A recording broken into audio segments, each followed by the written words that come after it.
A una altura de 828 metros, el Burj Khalifa se erige ante el mundo como la cumbre del orgullo humano.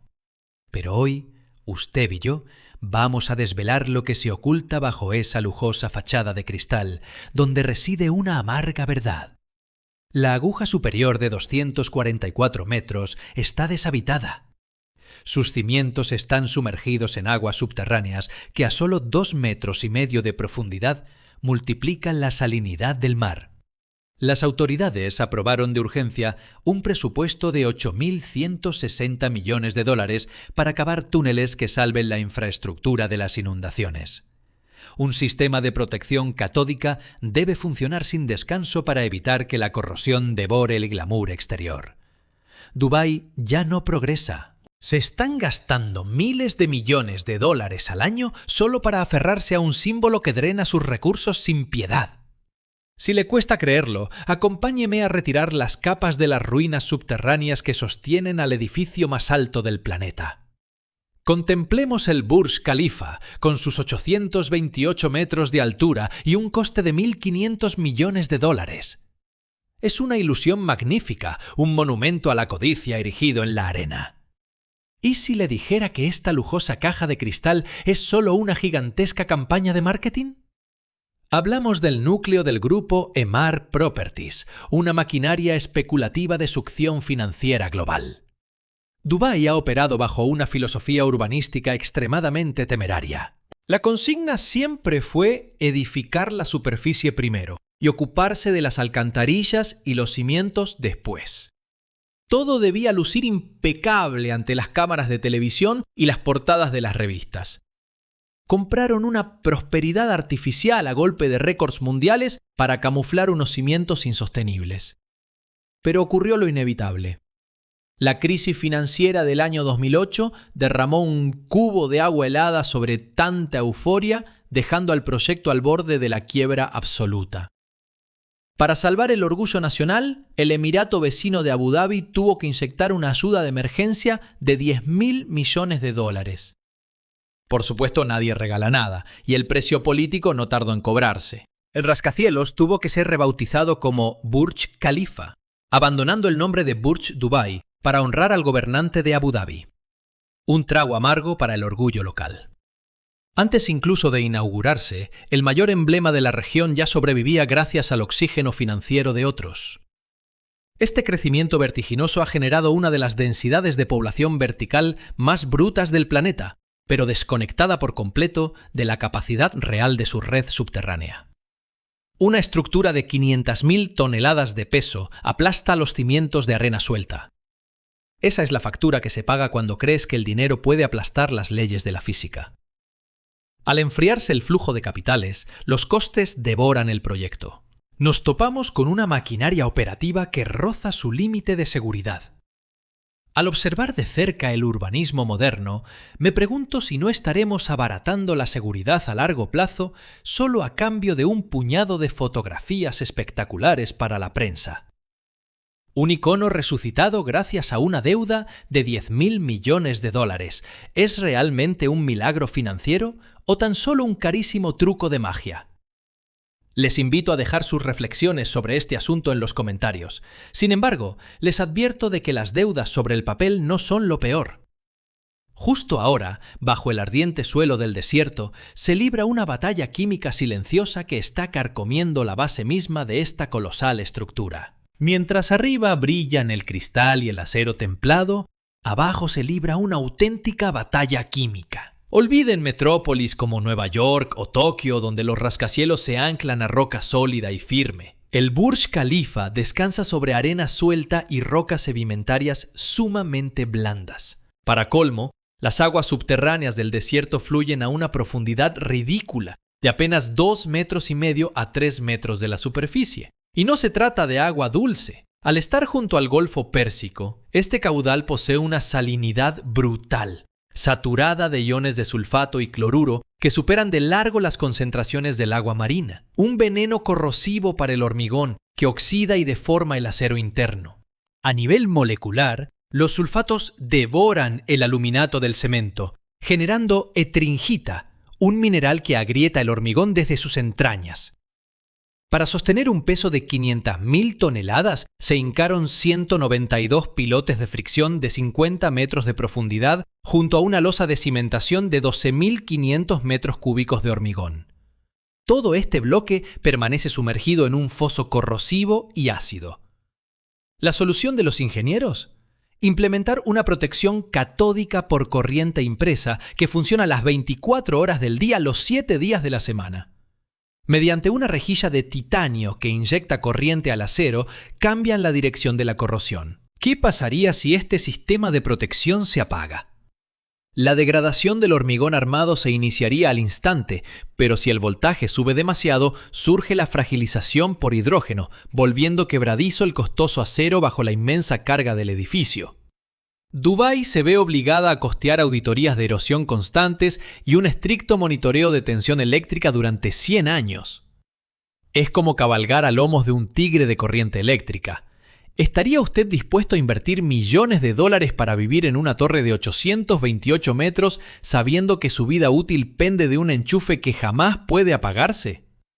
La química de la Tierra devorará poco a poco su valor comercial. Me gustaría conocer su opinión en los comentarios. No obstante, el desgaste silencioso bajo la base no es la única bomba de relojería en este lugar. Mientras los cimientos soportan esa descomunal carga eléctrica, el sistema de alcantarillado de la ciudad colapsó mucho antes de lo previsto. El abismo existente entre una fachada ultramoderna y una infraestructura subterránea deficiente representa la deuda técnica más cara en la historia de la planificación urbana. Si volvemos la vista atrás, justo después de la pomposa inauguración, nos topamos con una verdad ridícula. El sistema de saneamiento subterráneo era incapaz de procesar las toneladas de residuos de sus cientos de plantas. ¿Cuál fue la solución para esta supuesta megaciudad del futuro? Desplegar miles de camiones cisterna que formaban interminables caravanas diarias para transportar las aguas fecales fuera de la urbe. Incluso después de conectar las alcantarillas, la capacidad de drenaje de esta densa zona comercial ha vivido en un estado de estrés absoluto. Fue entonces cuando llegó la prueba de fuego.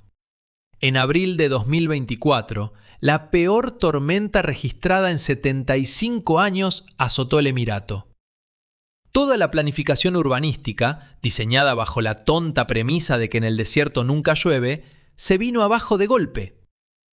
El majestuoso centro financiero de Dubái quedó paralizado por completo. Sin un sistema de drenaje pluvial subterráneo por gravedad, el agua inundó túneles, anegó sótanos y destrozó los costosos sistemas mecánicos, eléctricos y de fontanería del complejo.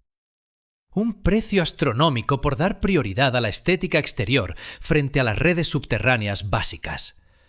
Ante el desastre, las autoridades se vieron obligadas a destinar 30.000 millones de dirhams, unos 8.160 millones de dólares, al colosal proyecto del túnel de drenaje. Han tenido que emplear tuneladoras de última generación para excavar sin tregua desde 2024 hasta 2033, buscando elevar la capacidad de desagüe un 700%. Esos 8.160 millones de dólares no representan una inversión de futuro. Son la multa que el presupuesto público paga por su negligencia constructiva. ¿Puede una metrópoli considerarse vanguardista si gasta más de 8.000 millones de dólares solo en enmendar un error básico de alcantarillado? Con un cambio climático que depara tormentas cada vez más erráticas, ¿cuánto dinero será necesario para blindar estas torres de cristal en medio del desierto? El agua que cae del cielo es solo la mitad del problema. La otra parte de la ecuación la componen los infinitos recursos que este monstruo de hormigón devora vorazmente cada día para seguir simulando que está vivo. Sostener este oasis de lujo bajo un sol de 50 grados centígrados no es magia. Es un ecocidio flagrante. Para aclimatar el Burj Khalifa, sus sistemas de refrigeración operan a una potencia de 46 megavatios, energía suficiente para fundir de 10.000 a 13.000 toneladas de hielo al día. En horas punta, el consumo eléctrico roza los 50 megavoltiamperios, equivalente a encender 500.000 bombillas de 100 vatios a la vez. Por si fuera poco, consume 946.000 litros de agua potable diarios. Impulsar este líquido a 828 metros requiere bombas ruidosas y tuberías de 100 kilómetros. ¿De dónde sacan tanta agua en el desierto? Cada gota de agua que se consume proviene de plantas desalinizadoras que devoran inmensas cantidades de gas. Ahí radica la verdadera catástrofe silenciosa. El proceso vierte millones de metros cúbicos de agua sobrecalentada, extremadamente salina y plagada de químicos corrosivos de vuelta al Golfo Pérsico. Actualmente, esta masa de agua soporta más del 50% de la salmuera residual de todo el planeta, transformando el mar en una sopa hirviente que asfixia los arrecifes de coral y destruye el ecosistema costero. Lo más trágico es que este aumento de la salinidad daña los equipos de desalinización futuros, encerrando a la región en una espiral autodestructiva de la que no hay salida. ¿Saben? Por mucho que los inversores se jacten de recoger agua de condensación para regar 4 árboles, no es más que una tirita verde en medio de un incendio forestal.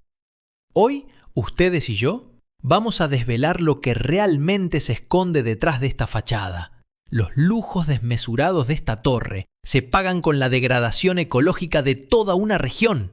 Me pregunto si de verdad compensa tener opulencia a 828 metros de altura a cambio de asfixiar un océano entero. ¿Qué pasará cuando el coste de estos recursos supere la capacidad económica del país? Dejen su opinión abajo. Pero este sangrado de recursos se vuelve aún más ridículo si desvelamos la verdadera estructura del Burj Khalifa, donde la extravagancia toca techo bajo el concepto de la altura de vanidad. Hablemos de cifras reales. Cerca del 29% de la altura total de la torre, es decir, unos 244 metros de aguja superior, está completamente vacía sin oficinas ni viviendas. Para que se hagan una idea, este capricho inútil supera en altura a la mayoría de los rascacielos financieros de Europa. ¿Y para qué se construyó? Sencillamente para colgarse la medalla del récord mundial. No genera ni $1 de beneficio, pero mantener este espacio muerto cuesta millones de dólares al año en limpieza, pintura anticorrosiva y mantenimiento técnico. Una aberración arquitectónica que palidece ante la verdadera tragedia humana de sus cimientos, construidos con el sudor de miles de obreros explotados del sur de Asia. La desconexión es total. Mientras los turistas ricos se alojan en suites de ensueño, los hombres que levantaron este gigante malviven hacinados en campos de trabajo inhumanos como Sonapur, relegados a la periferia del desierto. Los salarios de miseria y las jornadas extenuantes bajo el sol abrasador han sido el sucio secreto para abaratar costes en Dubái. Pero este modelo de explotación barata empieza a tambalearse por la presión internacional y la inflación. El abismo entre los apartamentos multimillonarios de las alturas y los barracones de Sonapur evidencia una fractura social insalvable. ¿Es lógico gastar decenas de millones de dólares solo para mantener 244 metros de vacío para conservar un récord de papel? ¿Cuánto puede durar un modelo de desarrollo cimentado sobre tales sacrificios humanos en un mundo que exige cada vez más ética? Les leo los comentarios. Lo irónico es que ese trono dorado, pagado con recursos infinitos y vidas olvidadas, está a punto de ser arrebatado. El único trofeo que justificaba los riesgos del Burj Khalifa tiene ahora una sentencia de muerte firmada. Su verdugo es la Torre de Jeddah, un coloso que se levanta en la vecina y multimillonaria Arabia Saudita. Diseñada para romper la barrera de los 1000 metros de altura y albergar más de 167 plantas transitables, este proyecto eclipsará por completo los 828 metros de la joya de Dubái. Tras un largo letargo, esta mega construcción ha retomado las obras a un ritmo frenético, apuntando a su inauguración en el año 2028. Diseñada por el mismo arquitecto, Adrian Smith, la Torre de Jeddah es el peón estratégico de la gran campaña de relaciones públicas de Arabia Saudita para su visión 2030. El día en que este gigante toque el cielo, el Burj Khalifa quedará oficialmente destronado y su valioso récord desaparecerá para siempre. Y cuidado, porque esto no es solo un golpe al orgullo, es una puñalada letal al modelo de negocio de la promotora Emaar y a todo el distrito financiero de Dubái. Entendamos la verdad detrás del telón. El Burj Khalifa es en realidad un gancho comercial que opera a pérdidas. Su único propósito real es generar un halo de prestigio internacional para que la promotora Emaar pueda vender apartamentos, centros comerciales y hoteles de lujo a su entorno a precios desorbitados. En cuanto pierda el título del edificio más alto, el imán para atraer capital especulativo extranjero se enfriará de inmediato. Arabia Saudita está aplicando exactamente la misma fórmula de opulencia de Dubái, pero respaldada por un pozo de petróleo infinitamente más profundo. Sin su corona mediática, el Burj Khalifa corre el riesgo de convertirse en un lastre carísimo, un gigante de hormigón que devora recursos de mantenimiento diariamente, pero que ya no genera plusvalías inmobiliarias sustanciales.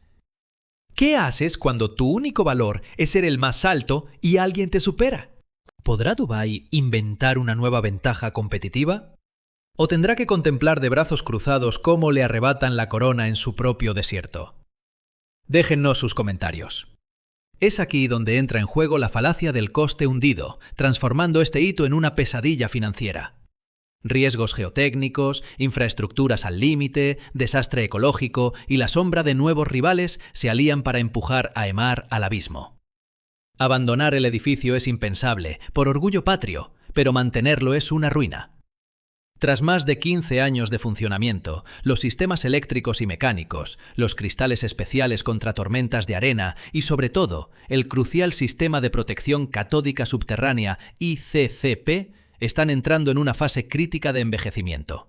Los costes para reemplazar componentes clave crecen de forma exponencial, devorando cientos de millones de dólares cada año solo para mantener la estructura en un nivel básico de seguridad. Aquí es donde ustedes y yo empezamos a ver las grietas del sistema. El presupuesto de la ciudad está exhausto por proyectos faraónicos de saneamiento subterráneo de más de 8.000 millones de dólares, como el sistema Tasrif.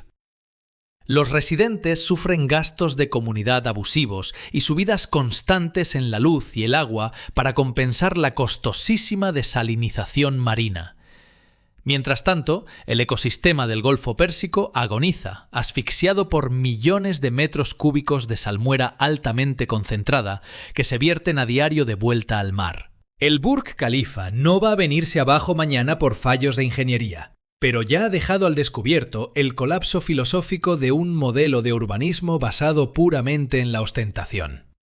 Esta megaestructura es el testimonio más contundente de que el ser humano no puede usar los mercados financieros ni la codicia a corto plazo para pasar por encima de las leyes geotécnicas y ecológicas de la naturaleza. Una supuesta maravilla del mundo moderno, nacida de rescates financieros de emergencia, sostenida por flujos ininterrumpidos de electricidad y mantenida a costa de destruir el ecosistema marino. Al final del día, despojado de sus luces de colores y su falso misticismo, no es más que un cajón de hormigón asfixiante y carísimo en mitad de un desierto baldío. Es el momento de preguntarnos si de verdad construimos ciudades para albergar vidas humanas sostenibles o si solo sirven para alimentar los delirios de grandeza de imperios financieros. ¿Será esta carísima lección del desierto suficiente para abrir los ojos a otras urbes obsesionadas con esta absurda carrera de rascacielos? Con su trono en peligro y una infraestructura al límite, Dubái debe responder a una pregunta de vida o muerte. ¿Cuál es la salida para su gran icono en las próximas décadas? El primer escenario, el más costoso, pasa por asumir que el Burj Khalifa ya no es un negocio rentable y transformarlo en un monumento histórico subvencionado, tal como hace Francia con la Torre Eiffel o Estados Unidos con la Estatua de la Libertad. El Estado tendría que inyectar dinero público continuamente para cubrir las pérdidas, costeando el brutal consumo eléctrico, la desalinización de agua y el mantenimiento de la protección catódica ICCP, para sostener el símbolo nacional a cualquier precio. La torre pasaría a ser un museo vertical, viviendo de las entradas de los turistas en lugar del sector inmobiliario.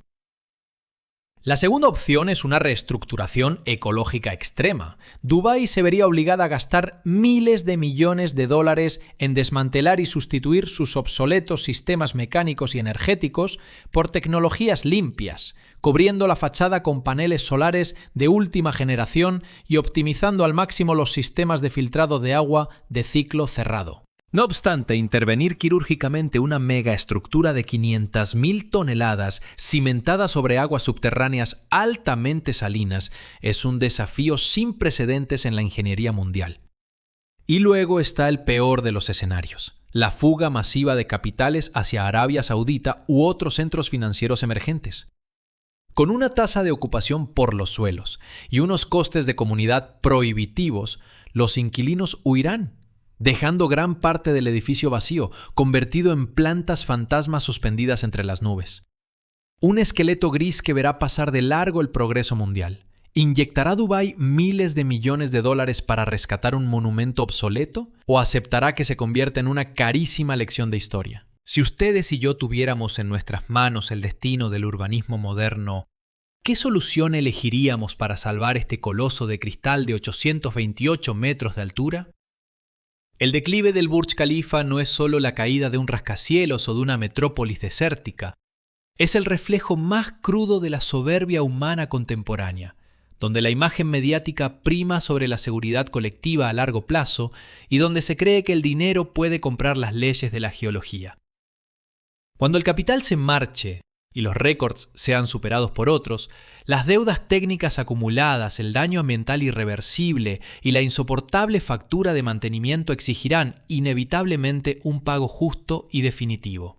La verdad oculta bajo los cimientos de estas superestructuras siempre nos deja un amargo sabor de boca, una advertencia silenciosa que no podemos ignorar.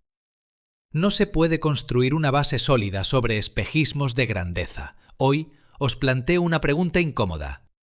¿Preferiríais vivir en una ciudad modesta pero segura y sostenible o en una megalópolis espectacular que bate récords mundiales pero camina constantemente sobre el filo de un abismo sistémico? Os leo en los comentarios.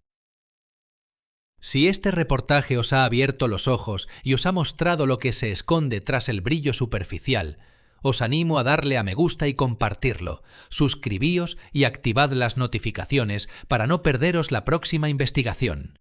Vuestro apoyo es el motor que nos permite seguir sacando la verdad a la luz. Debo aclarar que esta investigación se sustenta rigurosamente en información de acceso público. Datos técnicos contrastados, informes arquitectónicos oficiales, estudios medioambientales y análisis económicos de fuentes de total solvencia. Nuestro propósito con este trabajo es ofrecer un análisis crítico del urbanismo, la geotecnia y los modelos de negocio detrás de estos proyectos, sin pretender en ningún momento atacar a personas o instituciones ni cuestionar la política o las creencias de ninguna nación.